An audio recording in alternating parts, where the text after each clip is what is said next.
Speaking of systems, you had an encounter with the healthcare system recently that Oh left my you goodness. disturbed. And just for some context, I recently returned from the doctor's office Oh yes. 45 minutes ago. So I have a little perspective on this as well. I I did have a perspective, and I even brought some visuals here, which thank goodness I have them. I have them lined up. So I'm going to share my screen here. Can you see the visual here? Hmm. Now, as you will note, there are four chairs visible in this picture, but two of them are a lot like the other two.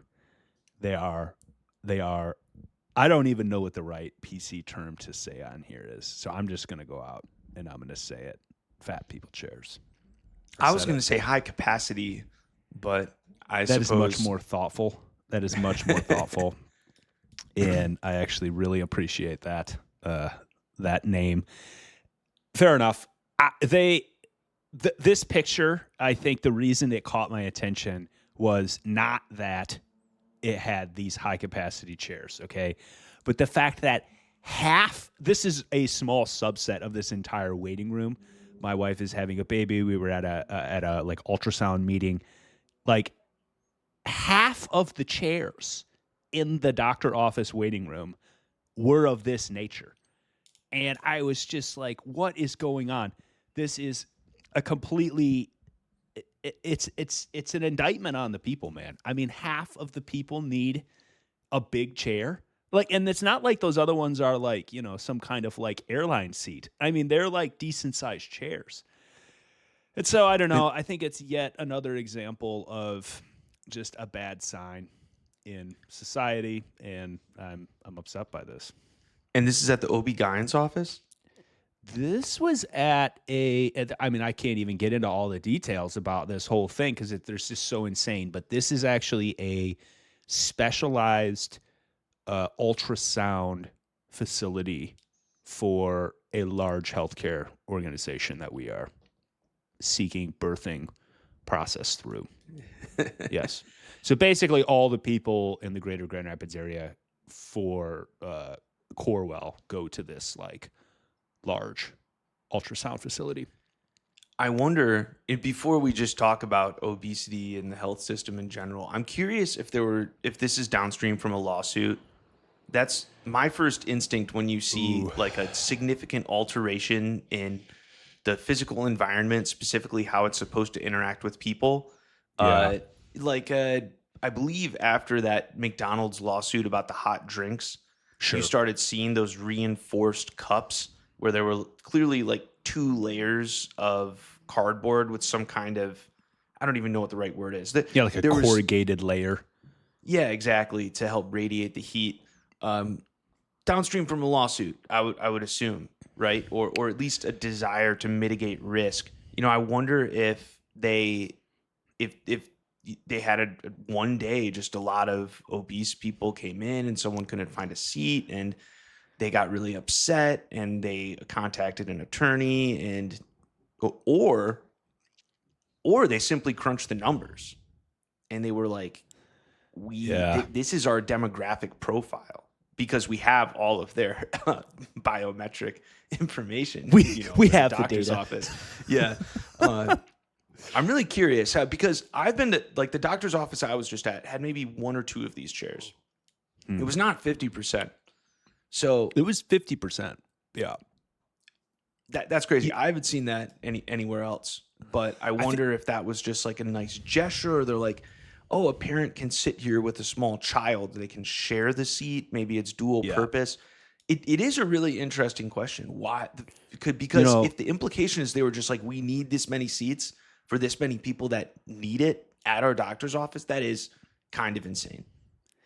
that's insane, dude. But I don't know. I mean, you do hear the numbers. So a couple things that I would like to respond to that you just posited. One of them that I had not considered that I think is actually a very nice observation is perhaps this is like a mommy baby seat and the moms need a little more room for a small kid to like hang out with them. I mean, this was like a maternity ward type situation.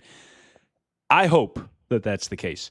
And actually, that might track because then it's like, mom and potential kid are in one chair, dad is in the chair next to them, that might explain the 50-50 ratio.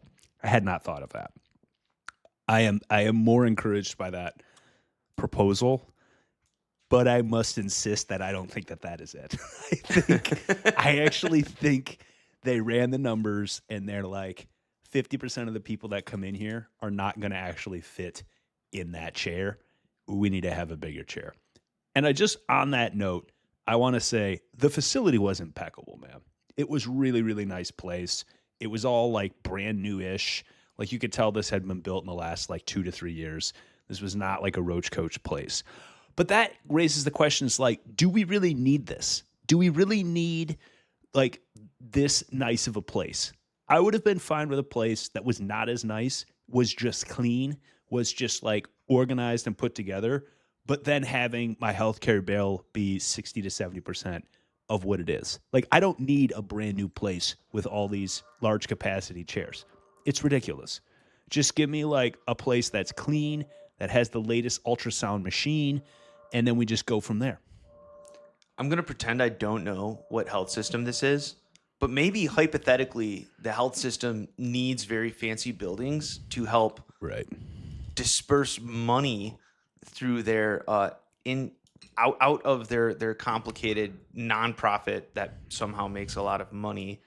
I believe this particular Actually, institution made over $1 billion last year. that's not profit though. Not profit. It's very interesting how a not-profit institution makes that much money. So there's a few things going on here, right? You said it was built in the last 2 to 3 years. So I'm estimating. A procurement decision for chairs was made where they were like, we need half of these chairs and half of these chairs.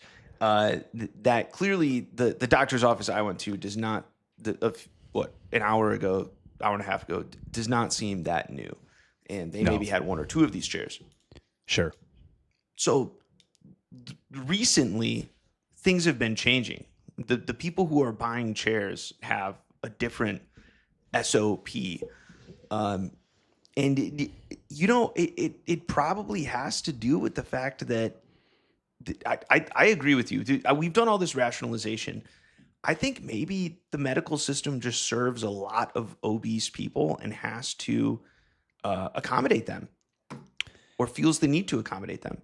I think you're right, man. I think you're right. And I think if you look at the actual numbers, I have heard numbers somewhere in the neighborhood of like 50, 60% of American adults are obese, which is like crazy. I remember a statistic a few years ago that indicated that there are more people in the entire world who are obese than struggle with food security, which is bananas to think about that. And it's kind of this like, frankly, it's like a revolution and a like net good for humanity. Now, we can get into why they're obese because I think a lot of it is shit food, but a lot of it is also personal responsibility.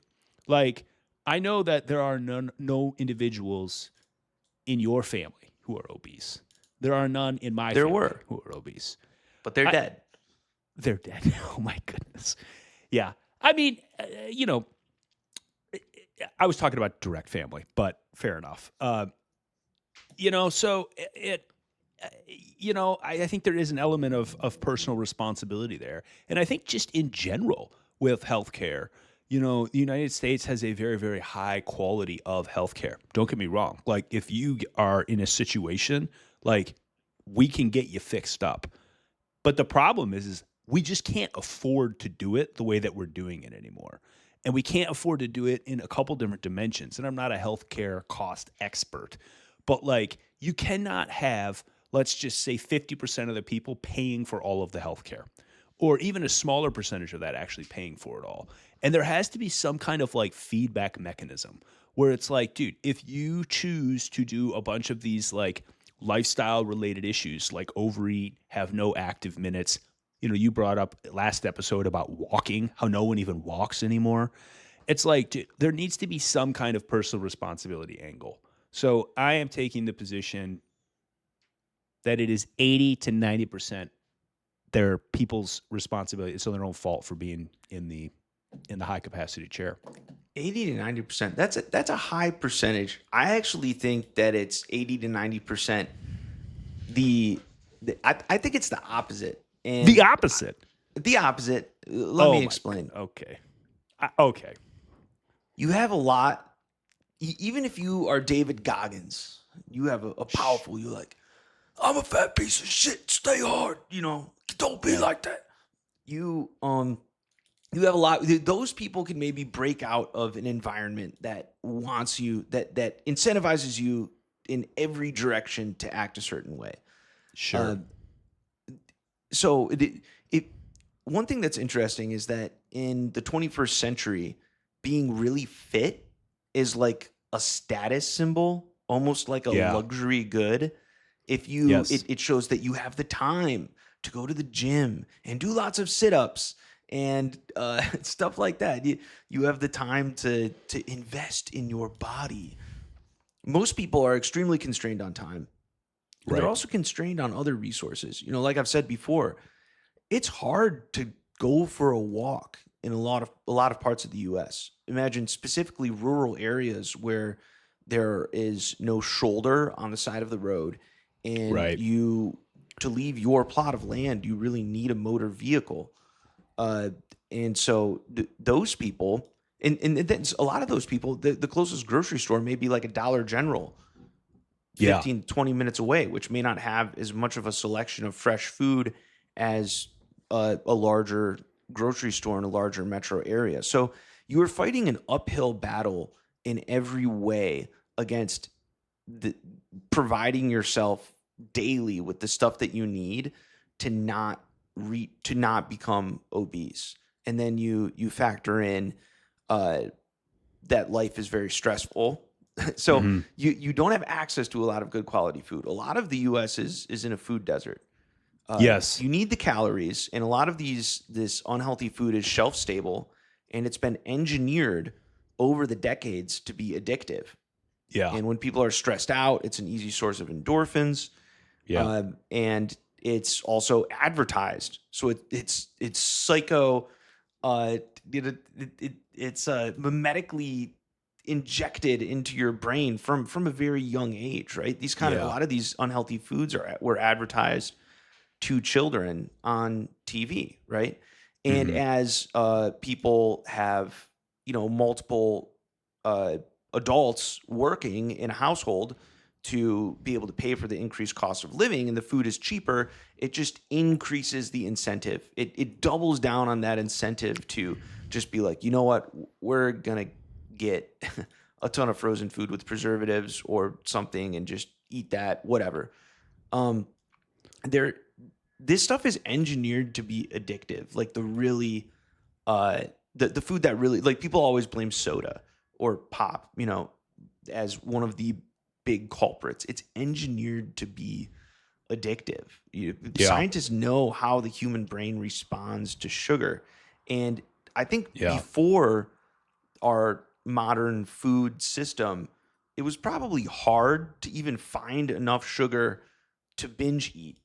But then when we were Dude. able to produce it at an industrial scale, everyone is stressed. Instead of drinking themselves to death, they can just drink soda. I mean, there's an argument that soda pop was a direct substitute for alcohol in prohibition. So there was an intentional move to redirect people's endorphin drinking behavior from uh, alcohol to this very sugary, bubbly beverage.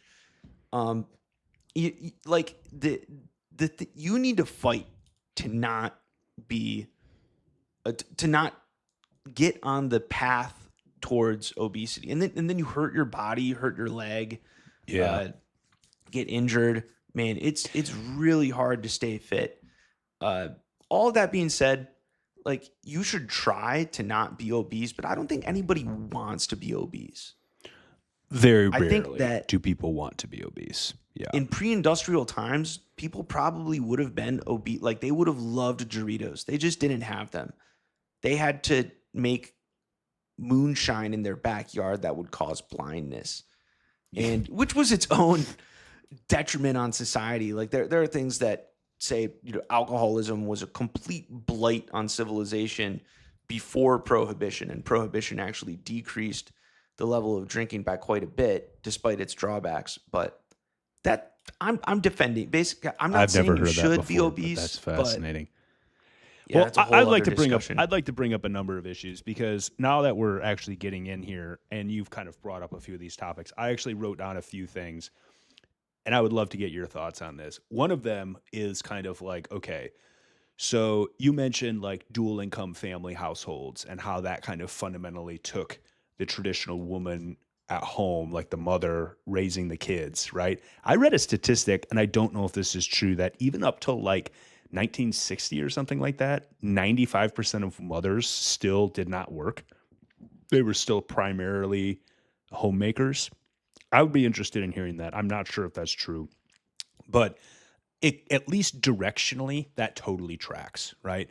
But as they became more put into the workforce, then they have less time to actually do cooking, right? So then that kind of incentivizes a market or creates a market for a lot of these prepackaged things. So how much do you think that like is that at all valid? Like this is actually like a perhaps one of the primary causes would actually be like women leaving the home and becoming employed instead of doing cooking, and that opened up and created a market for these kind of, you know, microwave meals, if you will. Well, yeah, you're when you don't have someone preparing food regularly, you need stuff that's either freezable or shelf stable that can be prepared very easily. Yeah, Right. there's probably a huge surge in demand for that. But I'm sure that the food companies themselves also encouraged people to buy these things even if they didn't need them, right? So I'm sure there were homemakers who were substituting out things that they used to make for these new things that they saw on TV.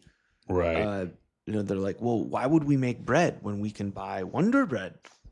We Right. saw Wonder Bread on TV, and TV is right about everything. So I'm sure that's an element, but I don't Yeah. know if it's everything. There has to be an element of the industry itself pushing it, in my opinion. I think, dude, I think you're right. And I think something else that's happened too that I have started to notice, even with, so I'm in my mid to late 30s, right? And there were products that were kind of the processed food variety, like came out of a box in the freezer section or were served from certain fast food chains, right? Which like have noticeably dropped in their quality, even in the like processed food vein. Do you know what I'm saying? Like, Hmm. if you go to like, I'll just call them out. I guess I would say like McDonald's or Burger King or something like that. Like, I literally can't eat the food anymore. I had, I my wife was traveling. This was a couple months ago, and I was doing some work at a helping a friend out. Doing he was moving, so I was helping him do all this moving. On the way home, I'm like, my wife's not home. I'm on my own for dinner. Like, I'm just gonna stop at Arby's because they have the meats. And I remember I hadn't been to Arby's in like 5 years. Like literally, I remember the last time I went to an Arby's, and it was during COVID. And my dad was like, I got to get out of the house. Arby's is open. Let's go to Arby's. And we went to Arby's, and they had these like wraps.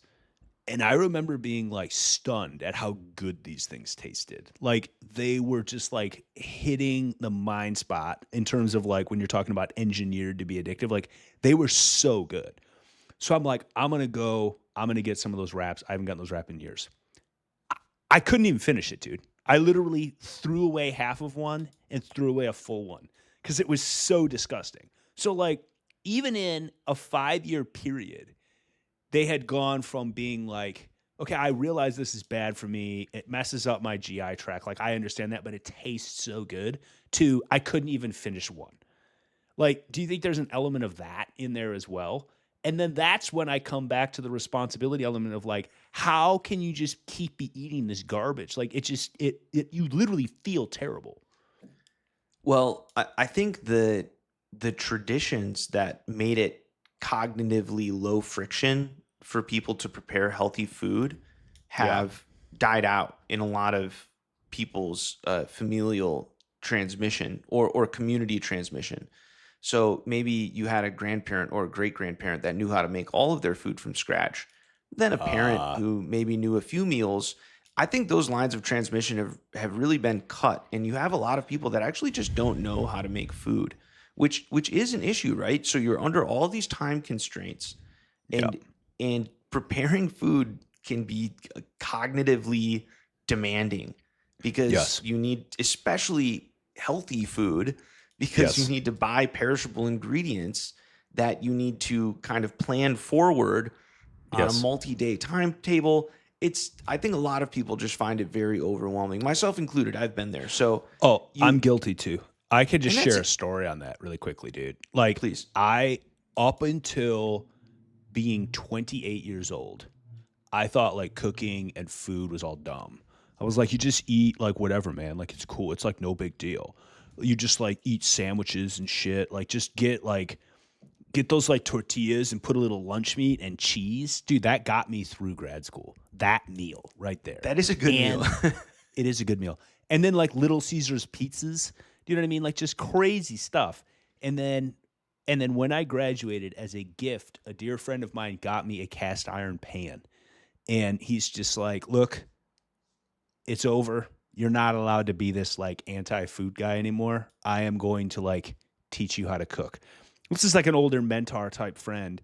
And he like we like started meeting up at his apartment, and he started like teaching me how to cook. And it was like insane, and I realized I had no idea. Like I had no idea how to like even like dude, like even chop up like onions. Mhm. Like there's a technique to it. How do you chop an onion? How do you cut up a pepper? How do you dice a potato? Right? Like all of these different things. And I mean, obviously sky's the limit, right? But like, so just to your point, like 100%, like I agree with you. I was taught all these skills as well, and I had to be taught them as kind of at the same age, and Yeah, that the exactly. transmission of those skills has been cut. So again, this comes back to me winning the argument against you. Oh my Is- goodness. How, You convinced me. I don't know, man. I the just had this visceral I'm not winning the reaction. argument. I just No, you I are just though, had to because say I had that. this visceral reaction seeing these chairs, and I'm like, this is hogwash. 50% of the chairs, something is deeply wrong. Well, And there's one more element we didn't talk about. If well, what? everyone's healthy, how is this company? Which I don't know what this health system is. I don't know who they are. But if everyone's healthy, how are they going to make money?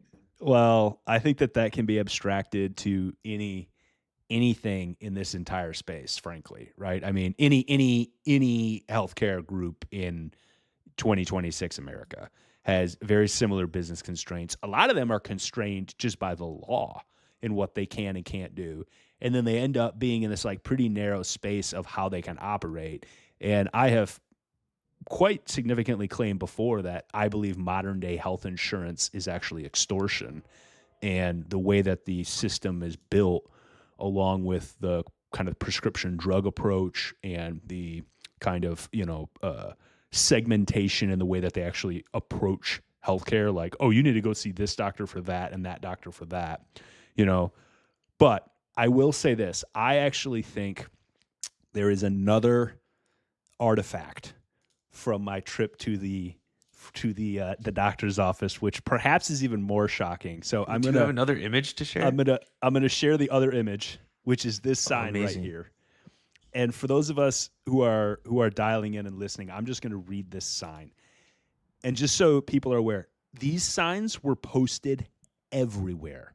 I bet you by the time I went from the parking lot to actually into the ultrasound booth, I saw this sign 10, 12 times. Okay. And it says in very large letters, so this is an 8.5 by 11 sheet of paper, pasted vertically. About the top half of it says, "This is a healing environment."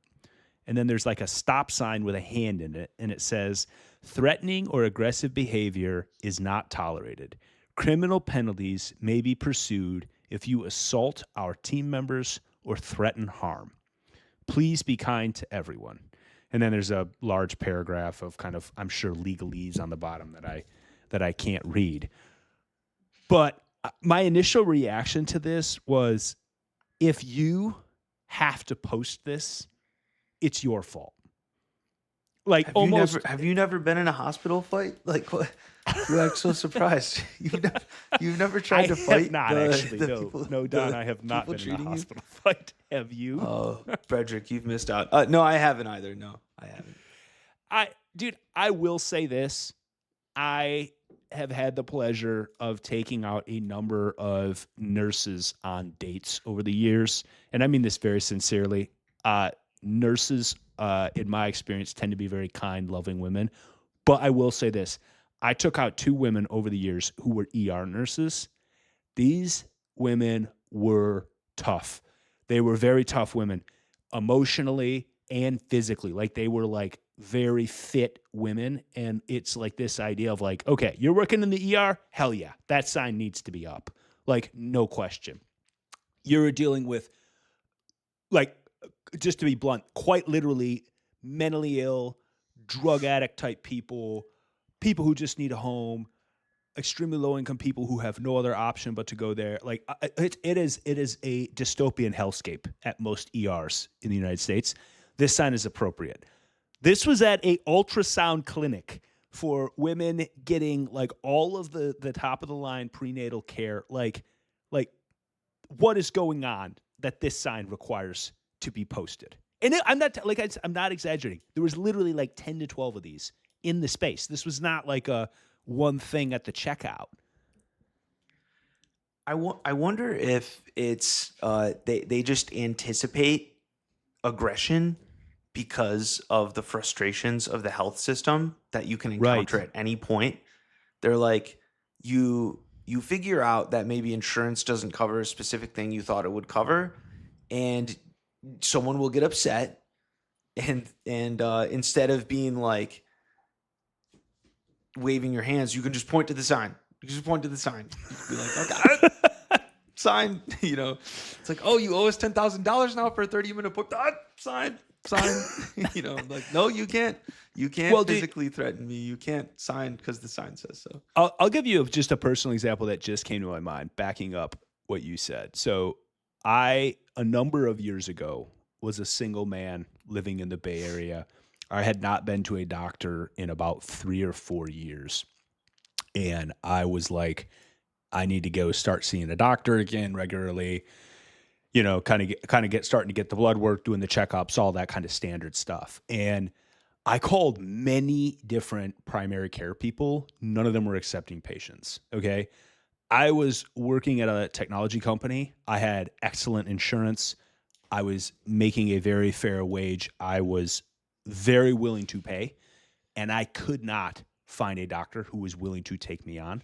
I literally called one doctor's office, and I remember they were like, I was like, do you know any other people who are taking on patients? Like, I have called at least a half a dozen places. No one is taking on patients. And the lady, dead ass serious, just goes, Berkeley Free Clinic on Durant Avenue is taking patients. They will see anyone. And I remember responding to her, and I just go, I'm like, ma'am, like, that is actually negligent for you to respond in that way. One, it is unethical for me to go to Berkeley Free Clinic because that is for people who have no other alternative. That is completely outrageous when I'm trying to pay you money and you recommend I go to a free clinic. It's insulting to me. It's insulting to the people who need that facility. It's insulting to the facility. It is completely inappropriate. And she's just like, well, and it's like, that's completely out of line. Long story short, because I just give way too many details, I end up going to a doctor, okay? I end up getting a doctor, and they're like, you have to, in order to see the doctor, you have to do a pre-visit check. And I'm like, okay. So I do a pre-visit check, go this, that, and the other. They end up charging me like $400 for this pre-visit check. Oh, no. And I'm like, did they have a sign? They did not have a sign because I didn't get the bill until I was there. And I'm like, why are you charging me $400? And they're like, because that's not covered by insurance. And I was like, no, I understand that. Okay. But like, you made me do that check. And they're like, no, we didn't. And I was like, yes, you did. I would have never signed up for that. You made it very clear that I had to do this. So that's an example of like legal theft or legal fraud, where it's like they can make these requirements like you have to do this. They don't disclose how much it costs, and then they just charge you for it. See, they needed a sign. Yeah, And see, the sign is not as surprising anymore. They're gonna have to start putting these signs up at like the self checkout at at grocery stores and whatnot. Instead, see, and we won't say this is a healing environment. We'll say something like this is a commercial environment in like the this positive is a sense. get food that's designed to make you addicted and fundamentally kill you if you use it as directed, right? I mean, dude, I guess that's my point is like I have never seen a sign like this up anywhere. And the fact that they have them at the number that they did at a like prenatal facility that was like this is like exclusively for ultrasounds. And just from talking to them anecdotally, they're like 80% of the stuff that we get in here is women expecting babies, right? And so I'm just kind of like, I guess it was just, I'm just like, why do you guys have that sign here? Like, Well, because yeah, it made me, I thought of something while you were talking. I wonder if this is another sign of like a delta. okay, We're seeing a change happening here where before there was only one or two big seats. Now 50% of the seats are high capacity. right, Before, maybe there was a no gun sign like right at the entrance to the hospital. Now right, you need the please do not threaten people signs everywhere, even in the ultrasound that is primarily pregnant women. right. So has there just been a net increase in aggression across our society? And this is just a symbol of it? I don't know, but I do know this. I would intuitively say that I don't think you're right in general that there's an increase. You asked a question. I'm not saying right or wrong. I would think the answer to your question is no, that it is not a overall more aggressive or violent society than it was, say, 10 years ago. It's certainly way less violent than it was, say, 50 years ago. Like violence is way down in general. Violent crime is down in general over like decades long stuff. I've read that before. It goes up and down year to year, but I don't know. I don't know. Maybe they're just trying to be preemptive, right? They're priming you because when you do feel aggressive, then you'll be like, oh, the sign, the sign. The You're sign. like, thank you very much. Yeah. I think you could be right. I just for some reason it just and obviously the audience knows this was one visit. They both hit me back to back. I was just like, why are these signs everywhere? It's just because when I first saw them, I was like, wow, they still have COVID signs up. And so I was like thinking it was going to be like a mask sign, like if you've got a cough, wear a mask. You know what I mean? Like, and sometimes they'll have like a little tray there or something. You're like, that seems reasonable. And then I'm like, I'm not allowed to threaten someone here. Like, I thought that we all just assumed that. This is America. I thought- can't threaten people to be aggressive. No, I was thinking the opposite. I neonatal- thought we all just assumed you couldn't go around threatening people. Oh, okay. Like, I didn't need a sign. And I've never, I've been in many public spaces throughout my life. Like, no Well, sign that's needed. that's an interesting question too, right? You just assumed that there's these basic norms. Maybe instead of there being an increase in aggression, maybe the delta that we're actually seeing is a breakdown in shared norms.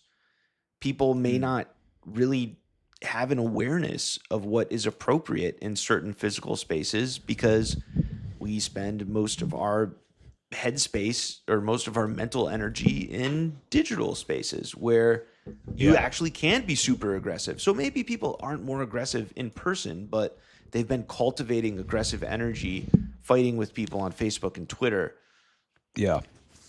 calling your great aunt, a communist, or, calling some random person on Twitter a traitor, and then you just show up to maybe you're even typing that while you're sitting in the.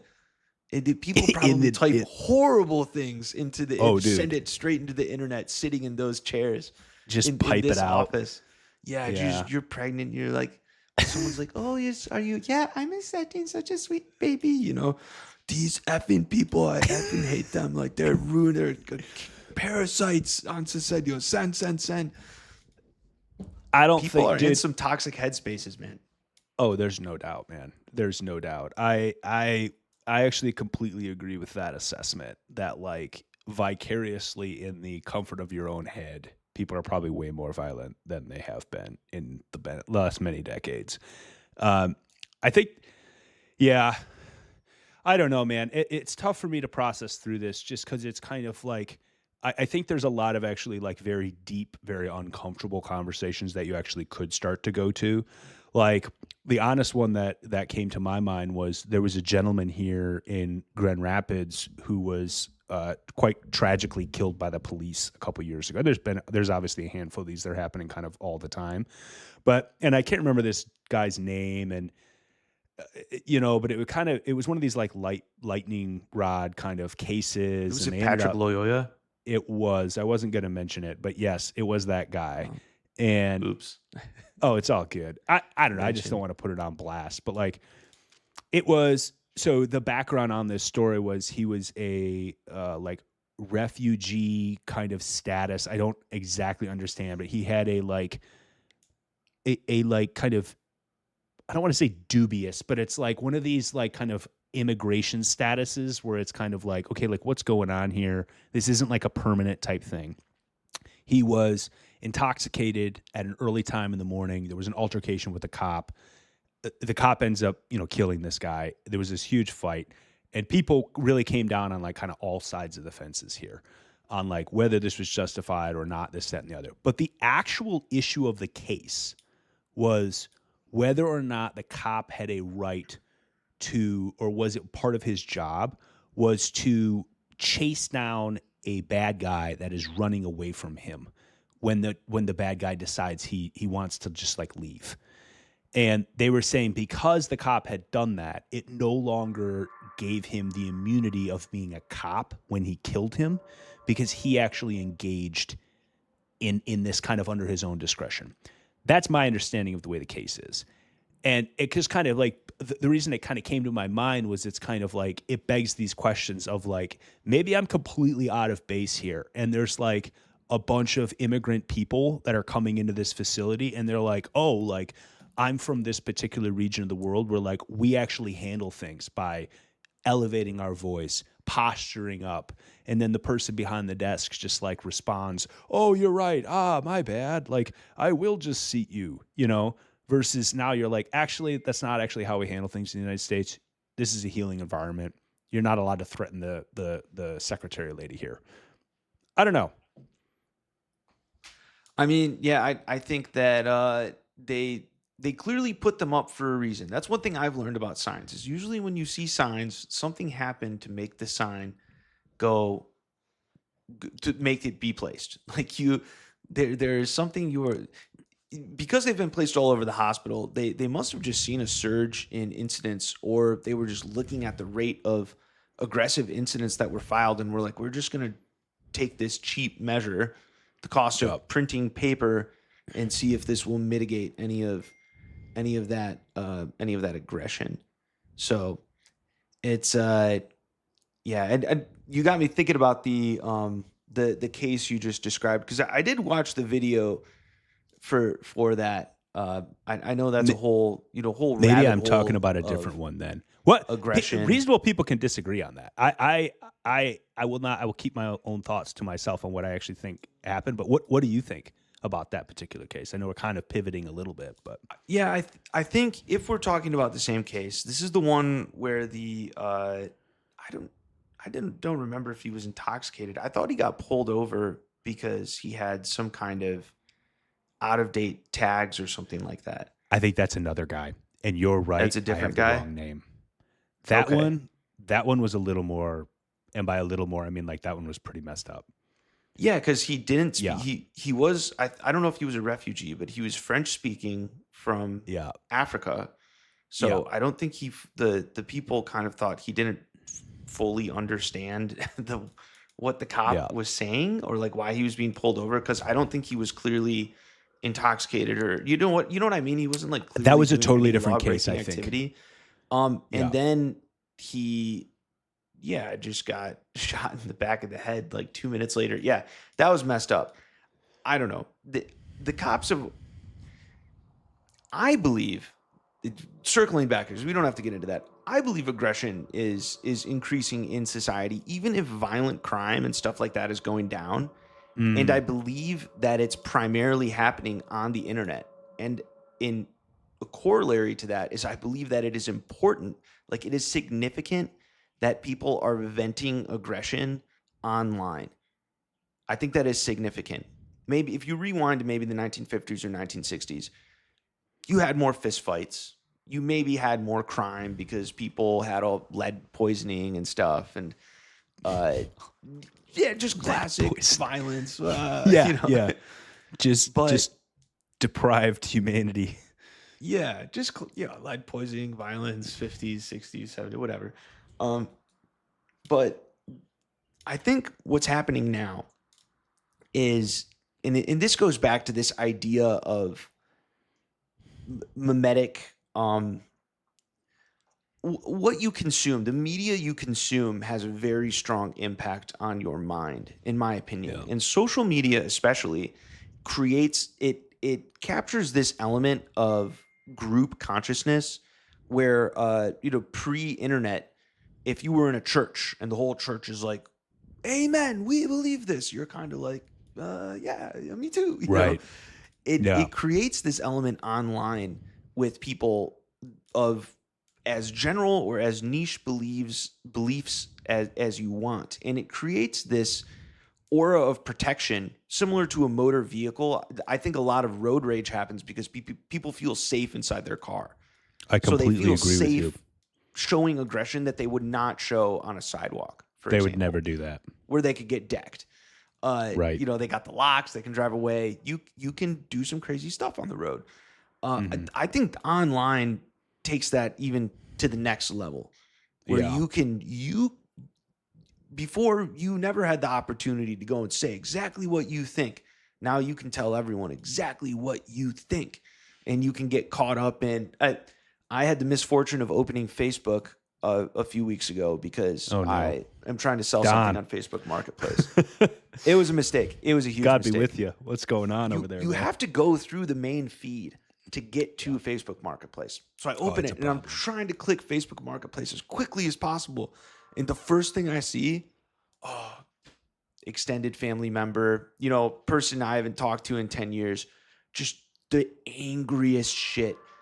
They're just like, I hate this and Really? this. And if you like that, like, you're a piece of shit. And a long paragraph, lots of likes, people commenting on it, like, yeah. I'm just, the people get egged on. So the Oh the yeah. social dynamic takes that dynamic I was talking about from the church, and it just puts Yeah. it in everyone's phone and gives them this incredibly powerful behavior reinforcing thing Yeah. that unfortunately I think reinforces and cultivates a lot of aggression.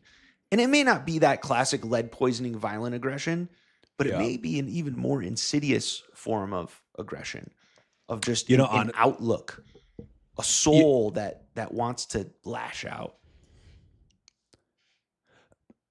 I couldn't agree with you more on basically everything you just said. I think you hit a very serious nail directly on the head with like a sledgehammer.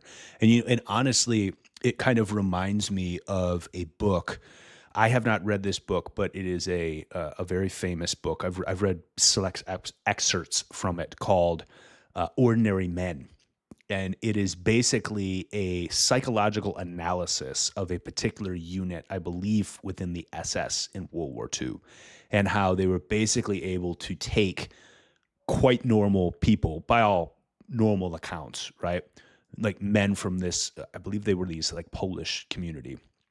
I'm not ripping on the Poles. This is just the example of what it is. And basically, it was like uh, within like the matter of a few months, they had these like ordinary men quite literally bringing like pregnant women out and like executing them in like the snow.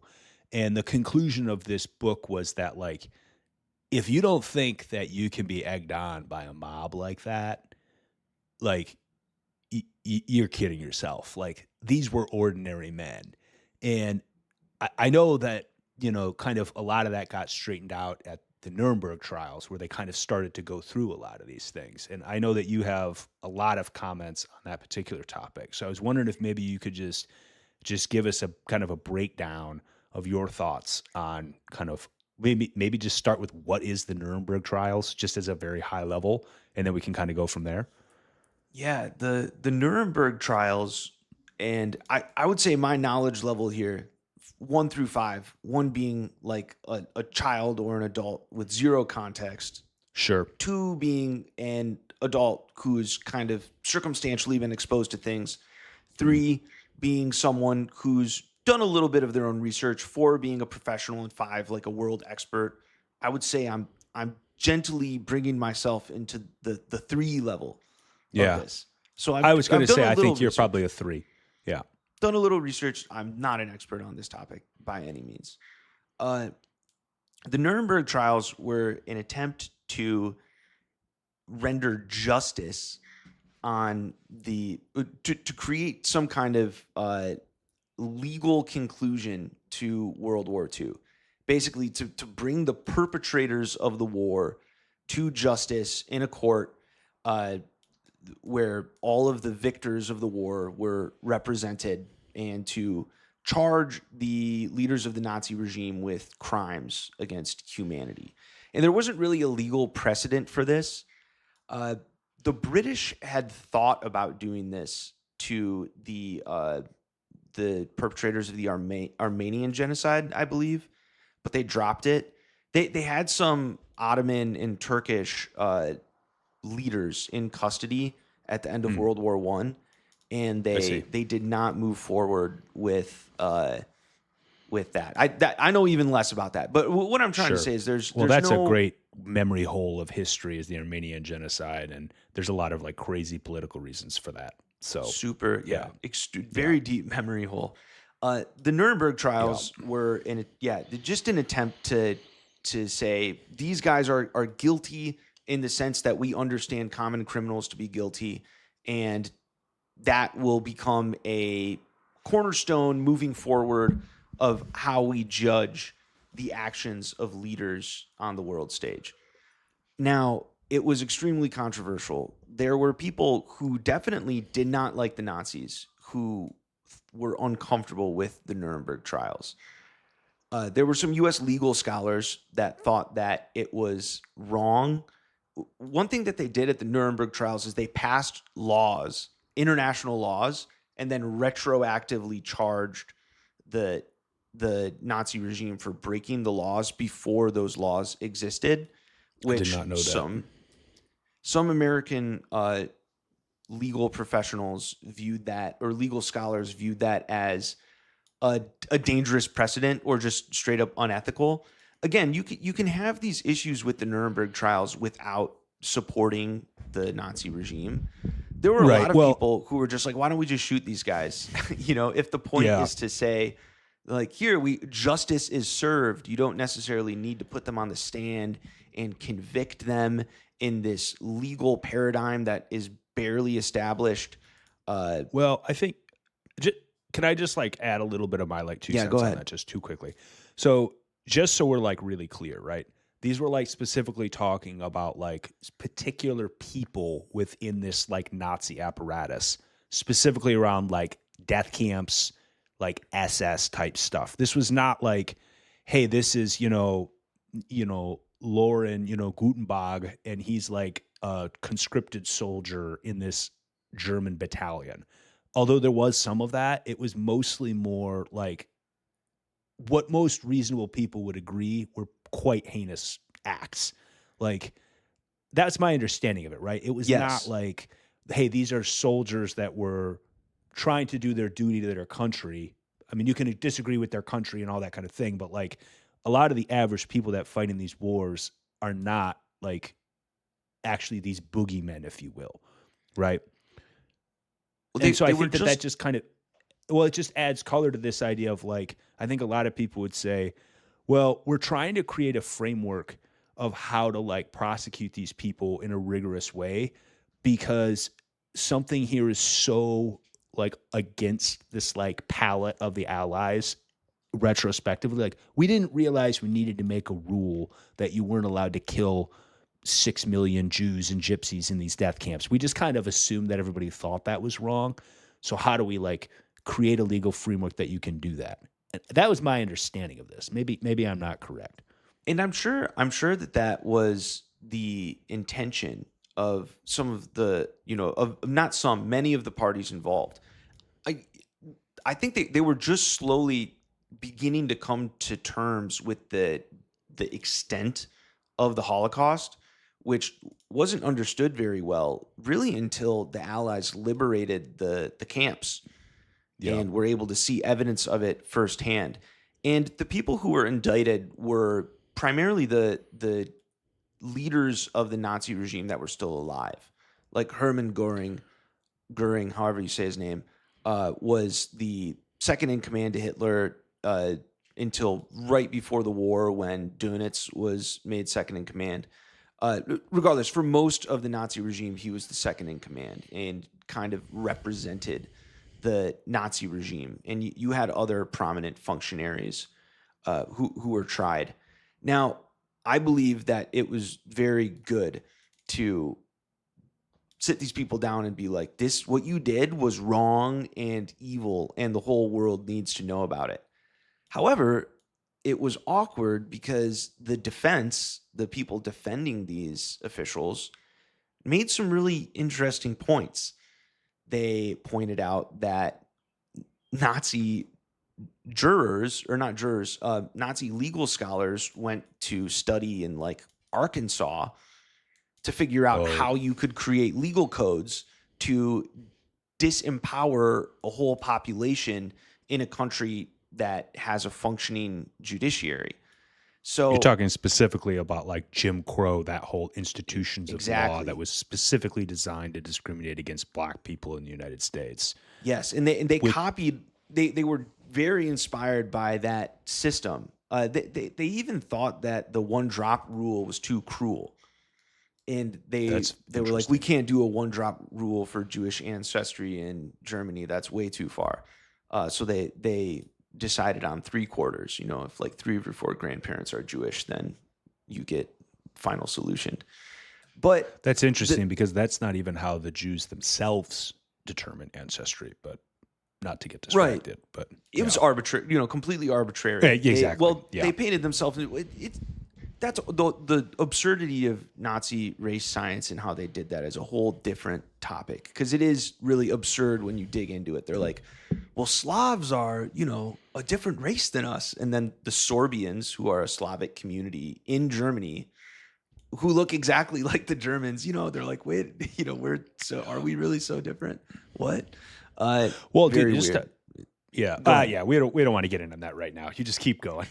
I have a comment about because I actually have a friend who is a like very high level geneticist, and I asked him some questions about how like our species determined, how is race determined, and like there is a lot of arbitrariness in that, like um discerning that even when we have genetic abilities where it's like we can print your entire genome. How do you determine what is a new species of fish or of rabbit? And there's a lot more leeway and discretion there than I certainly thought before this conversation. So yeah, when it comes to the Yeah. Nazis, I'm sure they were just whole cloth making stuff up. Phenotypes and vibes. Yeah, they're making stuff up, but the Yeah. consequences were real of the stuff they made Oh, up, indisputable. which is maybe like the definition of law, the purest definition of law. The consequences of the made up stuff are real. Uh, yeah. So back to the Nuremberg trials. Another uncomfortable thing was that the Soviets were at the trial, and one of the things that the Nazis were prosecuted for was waging a war of aggression, and famously, World War II is considered to have began in Europe, at least, when the Germans and the Soviets signed a non-aggression pact and then split Poland in half. So Mm, the people prosecuting them for a war of aggression is the Soviets, one of the parties there, right. helped start the whole war with a war of aggression, and they committed their own crimes. You know, they took the whole Polish intelligentsia, everyone they could find, and shot them in the back of the head in a forest. And Yeah. I mean, they didn't fess up to that until after the collapse of the Soviet Union, I believe. I So, did not know that. Yeah. Well, there's yeah, also the completely unreported way that they treated the German people when they actually rolled in. It's quite grotesque. I wouldn't even mention it on the pod, but like we just kind of give a whole pass to that in Western like history books of how brutal right. the Russian army was. And even, you know, while the Nuremberg trials were happening, there were population dislocations that you know, of Germans out of East Prussia and places like that. Um, Regardless, I think oftentimes one of like right wingers and Holocaust deniers love to bring up the fact that so many Germans were killed in the dislocation from East Prussia and I think Silesia and some of those other regions. I don't want to talk too much about that because I don't agree with those, you know, neo-Nazi whatevers, but I think a more uncomfortable precedent or thing that is under discussed is within um living memory at the time of the Nuremberg trials, you had some of the most horrific atrocities ever committed that had never received this kind of treatment, like the Belgian Congo, where you had, you know, some people estimate close to the amount of people killed in the Holocaust died in the Belgian Congo. I Definitely had no within an idea. order of I had no magnitude. idea it was that many. It was, yeah, and it Wow. was just I had no completely idea. Wow. ignored, really. I mean, you had some people at the time like who you had some early kind of what's the right word, international ethicists or activism. You had some activism at the time, but there was never any Nuremberg trial. Like what's his name, the King Leopold of Belgium was never put on trial for crimes against humanity. And I Right. believe there's like a statute of limitations, so the Allied powers who had done some kind of things that could be considered genocidal uh, could not be charged because even though we created these laws to charge the Nazis, like you can't charge us for Yeah. exterminating, I don't know, like the Australian Aborigines or Native Americans or something like that. So I think that it was very good to sit the leaders of the Nazi regime down, make them watch videos of the concentration camps, and then execute them. I think that was Yeah. great. The uncomfortable thing is that if you dig a little deeper, the the Nuremberg trials, you could argue that they were used to create a mythology, to create the Nazi regime as Mhm. this ultimate evil and the people that defeated them as the ultimate good guys. And from an American perspective, now it's very easy to look at the Soviet regime and be like, they did a lot of bad stuff. But it's not easy to look at ourselves and the UK and France and be like, did we do evil stuff too? Evil, not to the same degree of like number of people killed, but definitely in the same spirit, right? The same Where, spirit. yes, the spirit of these Really? kind of people need to be gone from this Well, place what like era forever. are you talking about? Like, are you talking about kind of like expansion west era or like Yes. in the World War II era? No, I'm talking about the 19th century. Oh, okay, okay. But you know, Then I think you have a lot more footing to stand on because I'm like, I don't know, man. Like yeah. to Well, have some kind of moral equivalency in spirit of the Allied powers and Nazi Germany. I mean, that's a bit of a Jim stretch for Crow, me. Jim Crow still existed I'm when the just United talking about States. yeah, but They, dude, they did it's it very to a whole different. different degree. But That's what I'm saying though. when I say in the spirit The of like, spirit is. we Oh, sorry, don't keep want going. these people, like you are not, like we do not like you, and we are going to make you a second class citizen. We're not going to, you know, we didn't go so far as to kill people, but the Nazis didn't start killing the people that they put in concentration camps until 1944. Right? So you had from the Nuremberg laws in 1935, you had 10 years of kind of like super duper Jim Crow, I guess, maybe. No, it Yeah. was maybe worse than that, but a legal regime where you are in every respect a second class citizen, copied from Jim Crow, uh, or heavily inspired by it. Heavily inspired. And then Jim Crow continues after the Nuremberg trials, and we were still giving involuntary hysterectomies to Native American women into the 70s, Yeah. right? Which is like, I just learned that a few years ago, and I if was the end goal is quite frankly stunned. to, you know, like the logic of the Holocaust, if you take away the scale, the logic was like, how do we stop, how do we get rid of these people? And that logic was definitely applied to communities under the rule of the prosecutors of the Nuremberg trials. And that is why it's uncomfortable, in my opinion. I think I agree with everything you've said, kind of directionally. I mean, it raises these interesting questions of like, what do you do when you're kind of like, when something has happened and you're kind of like, now we have to deal with this, or we have these legacy problems or these legacy actions and dispositions where you're like, okay, well, how do we handle that? What do we do? You know, and you're always kind of at a place because the space of everyone being happy is the empty set, right? There are no solutions where everyone is going to be happy. So do you just take like this utilitarian approach where like we're going to try to make the most people happy?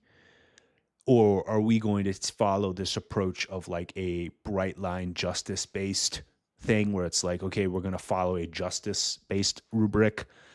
You know, are we just going to ignore it? A lot of people just ignore it. You know, you mentioned a few things that people just ignored. It's extremely challenging. It's Yeah, extremely challenging. I believe I've mentioned this before, but I think there are two contrasting examples of how this could be. Well, not contrasting examples, two different examples of how this could be handled uh, after the Franco regime collapsed in Spain and Spain became a democracy. One of the first things they did is they passed a law called the Pacto del Olvido, the Pact of Yes. Forgetting, and You've mentioned that before. Yes. they mutually decided we're going to forget about this, Yeah. and we'll just have big parties. Everyone likes parties, right? Well, sorry, keep going, then I'll tell you No my more response to that. animosity, tomatina, yay. Yeah. You know, honestly though, Thomas, like that might be the only answer. I mean, seriously, that doesn't guarantee just a repeat. You know? Well, they may have been right. So how do you seek justice for things that were so evil, so destructive,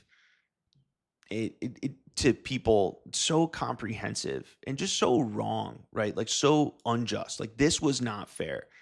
Like we killed your whole family. Like that was not Yeah. fair. How do you make that better?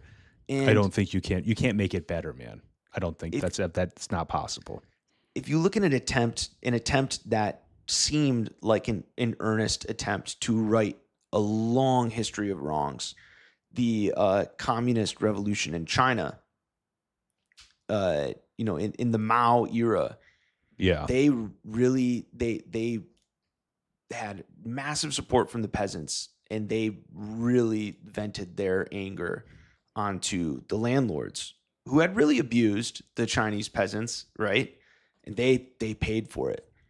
Hmm. Did that make anything better? Well, they collectivized the land. Yay, screw the landlords. Giant famine. Yay. Yeah, I think that's kind of. I think the question that always comes to my mind in things like this is as compared to what, and it's a whole long story, but I ended up actually doing a deep dive research analysis for a job interview that I did on basically the history of China, and it was this whole thing, and it was an ill attempt because this guy wanted me to write a summary of the 5,000 years of Chinese history in 10 slides. And I gave it a few efforts, and we had a couple nice back and forths, and he was like, I don't know, I'm not so sure if we should move forward. And I'm like, dude, you have no understanding of how deep the history of China is. Like, I've given you like a pretty solid effort here a few times, and he's like, actually, you're right, but I don't want to pay you for 6 months. And I was like, okay, so you're a joker. So we did not. But to the point though of, the Chinese history is extremely complex. It's been warring sanctions and dynasties for literally many thousands of years. The Chinese Communist Party is just a latecomer in the last couple generations.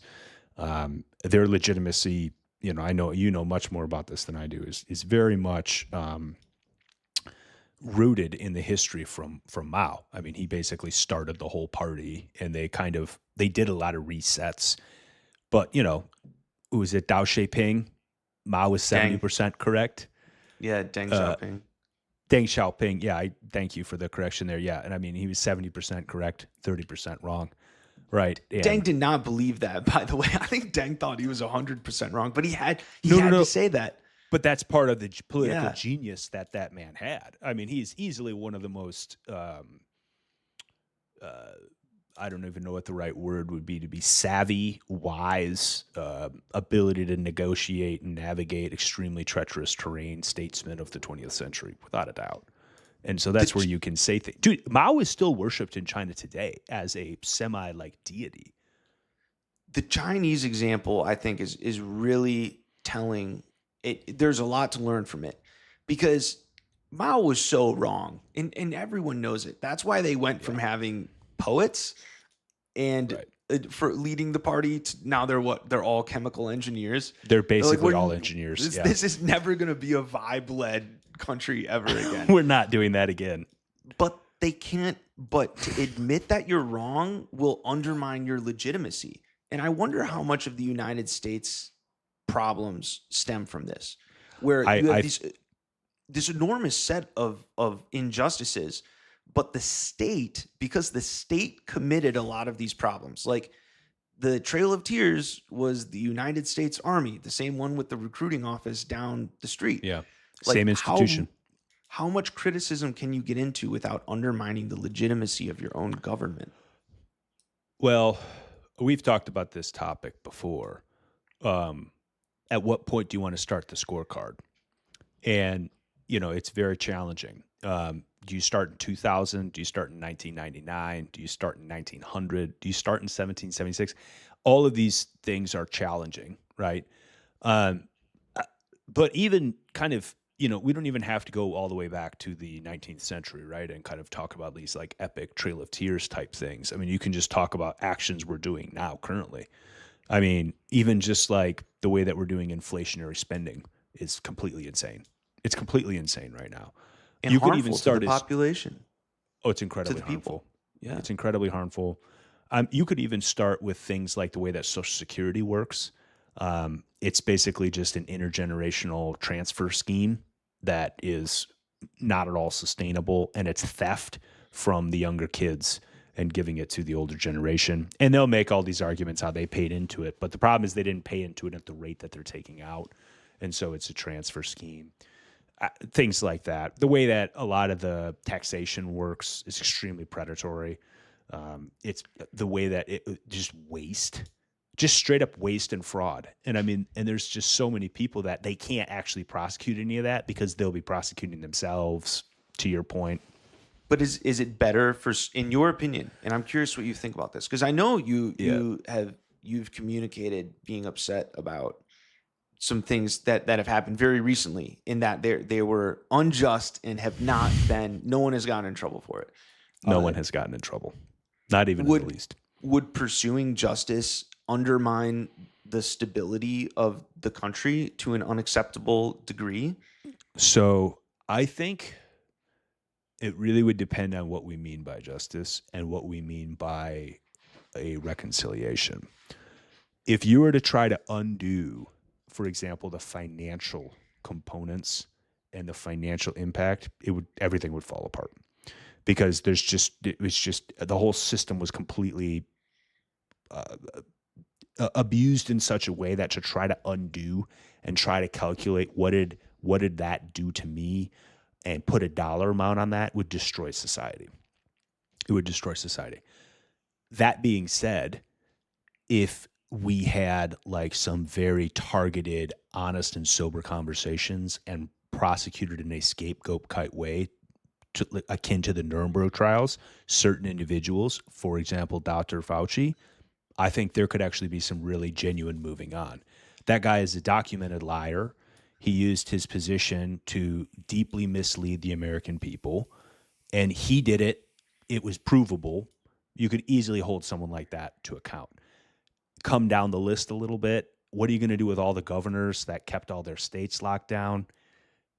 I think it could be as simple as like there just has to be some kind of resolution that they were wrong and they made the wrong call. And it could be that simple. It's like you made the wrong call. And history should remember you as someone who, when the stakes were high, you made the wrong call. It could be that simple for me. This has all made me think of the end of the United States Civil War, when Grant and basically they just gave clemency to the leaders of the Confederacy. Was that the right move?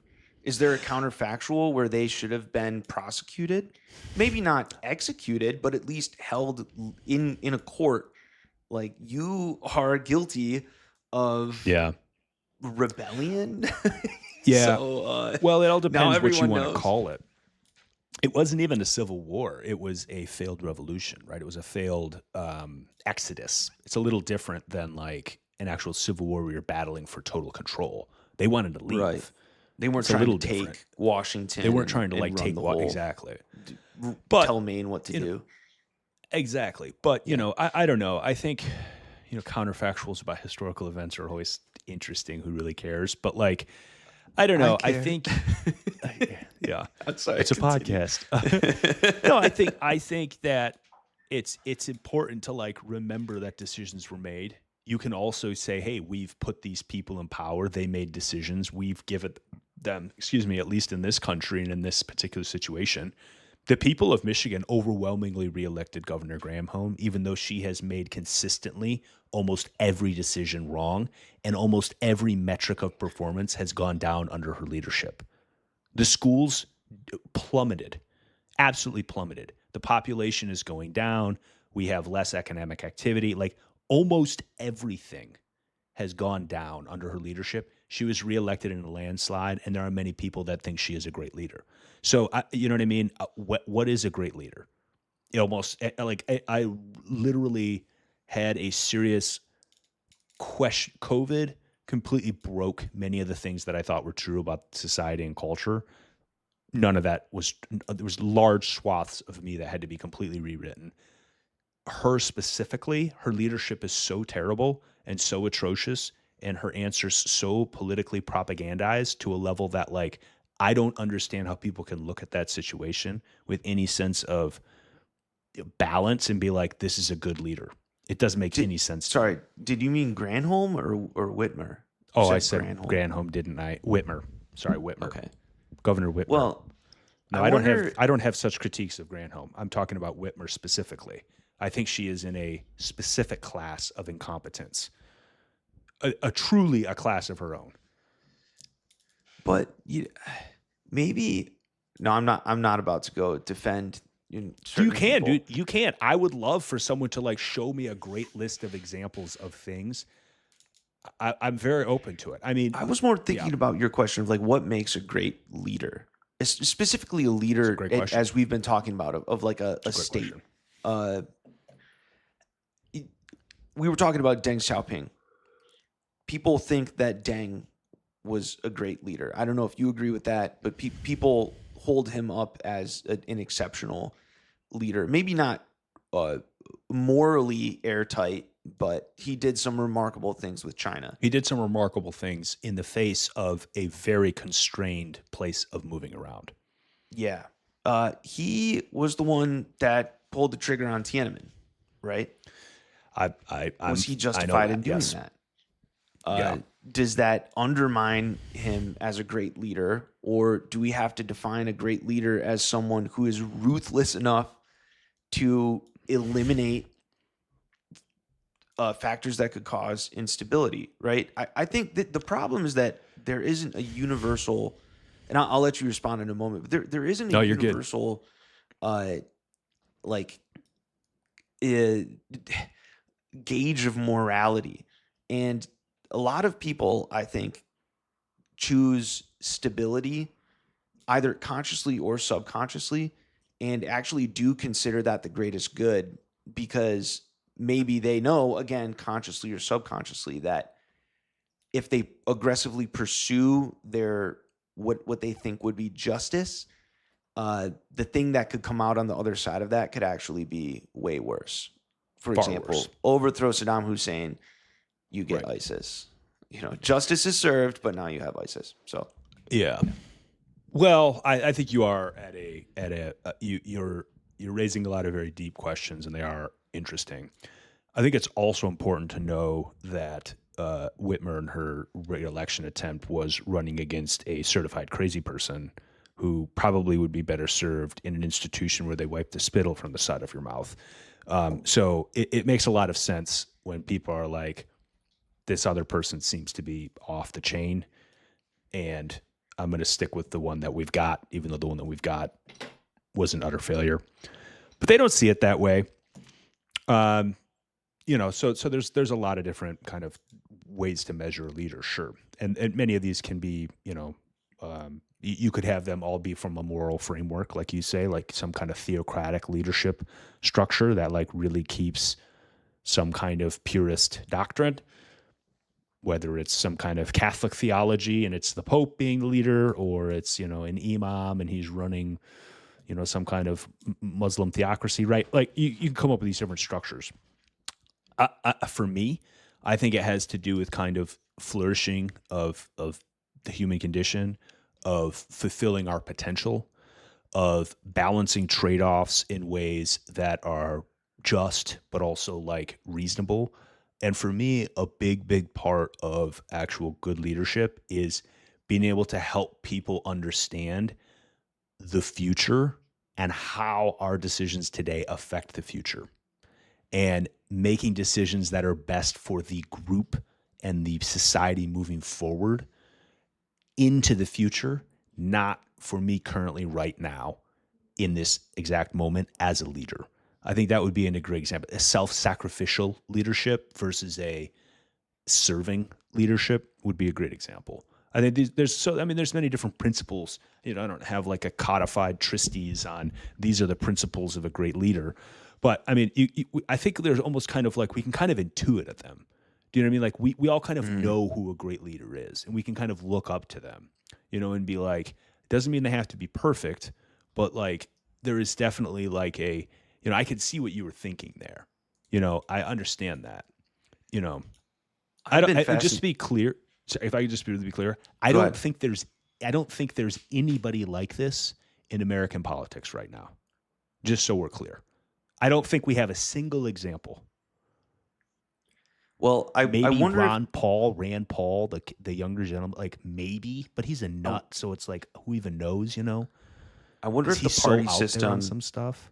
and its incentives and kind of what you need to do to get to the level where you could have a high impact. I wonder if that just stifles from both sides. Just stifles someone who could be like that.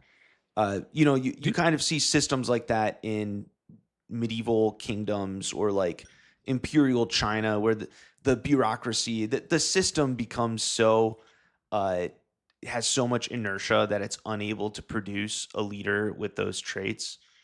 Maybe we've Well, reached dude, that point as well. I think that's part of it. I think there's also just like gating functions that keep a lot of people out. One of them is even just like just to be totally brass tacks, even just the financial compensation of a lot of these positions is just hard capped. So then you take a lot of these extremely competent people, and it's like, well, I don't want to do that because I don't want to make 200 grand a year and limit my possibilities.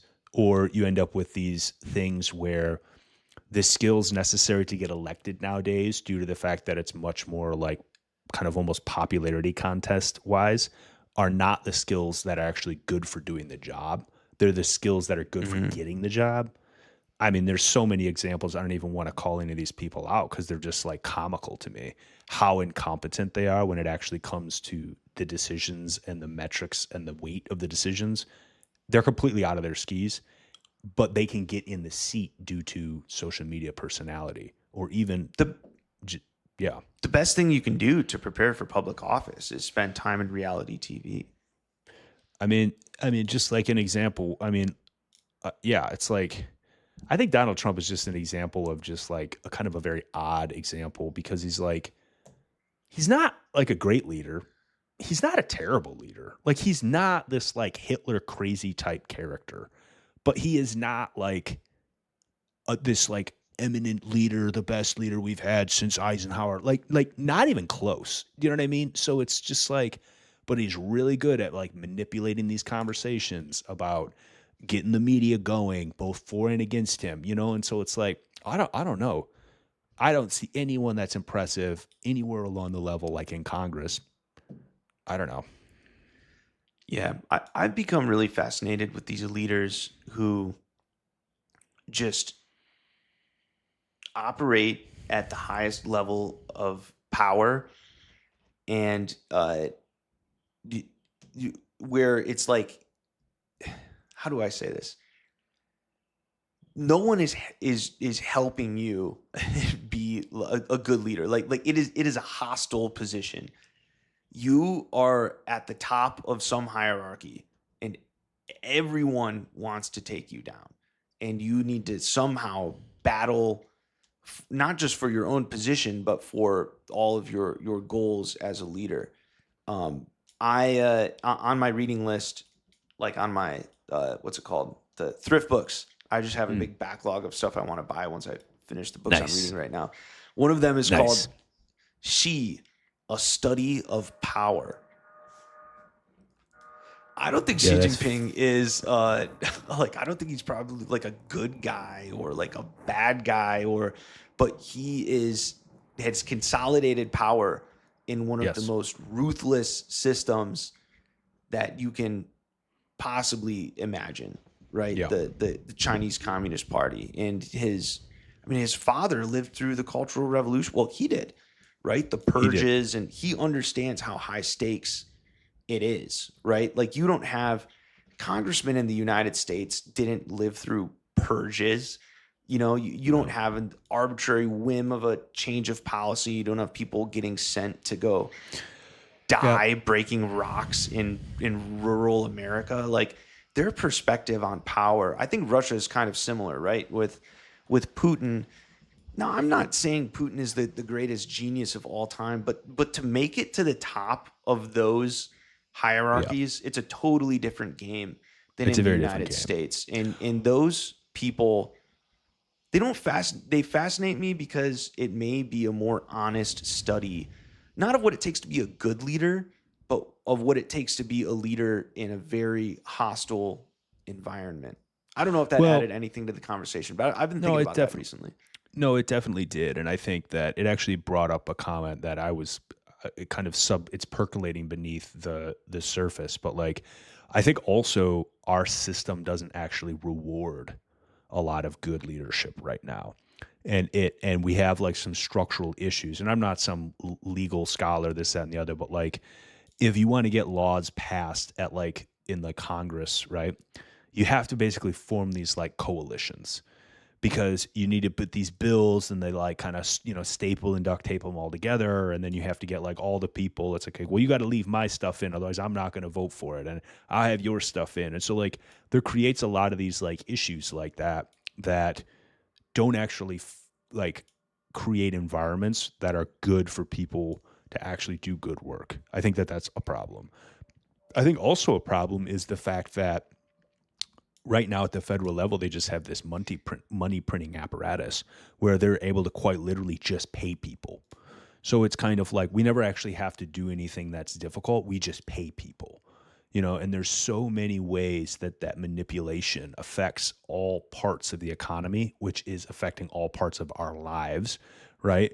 Then that like it's just too tempting of a lever where it's like, well, we don't actually have to figure anything out. Like the money will just come through, you know? Oh, it's going to shut the government down. It's like, what are you talking about? Like, shut it down. It's inconvenient, this, that, and the other. It's like, we're almost $40 trillion in debt. Like it doesn't. That's not what's going to happen here. My final comment, uh, it it makes me think. It reminds me of the Roman Empire, because the Romans went through a long period where they were very powerful. They had no pure competition, Right. but they had this patrician class that had become so ineffective and extractive Yeah. and incapable of producing innovative leadership. And kind of like you described with Congress, everyone had their own pet policy that gave them, like the pork barrel dynamic you said, they get something out of it. Everyone had their own little spot carved out that they were trying to optimize, and it led to the near collapse of the empire and the crisis of the third century. Uh, I wonder how comparable it is to our present moment in the United States, because it feels comparable. But again, Yeah. I just listened to the History of Rome podcast. I'm not a Rome scholar, so Well, dude, honestly though, I think I often wonder about some of these things, and it kind of gets me depressed. But like, I think sometimes, like, I think a lot of these dynamics that we're seeing are inevitable, and they're more of a product of human nature and Mhm. institutions and inertia and resting on your laurels and that kind of thing. I started to notice that in COVID, like, because I had been doing a lot of reading around finance and stuff like that. And I'm like, if you pass all this stuff, it's going to cause major inflation. I just remember like knowing that intuitively from everything I had. And I'm like, so there's no way they'll do that. And it's like, no, that's exactly what they did. They printed all this money, they sent all this stuff out, and then they're trying to say, oh, it's Trump, it's Biden, it's this, that, and the other. It's like, it's every single one of you guys. Mhm. It's every single one of you guys who are engaging in this behavior in order to protect asset values, in order to send these checks to everybody. Like, a lot of these things are pretty well understood. Like, but it's the politics of them that then become the thing, you know? Yeah. So Well, I think that's a good place to tie it up today. Thank you, totally. everyone, for enjoying Thank our you for lively listening, conversation. Don. It's always a pleasure. If you like this episode, hit that subscribe button, hit the like button, send us love mail, send us hate mail. We love it all. And until next time, we're going to start posting these regularly. So we'd love to hear from you. You can send us, like I said, hate mail, love mail, feedback. We want it all. All right. Until next time. See ya.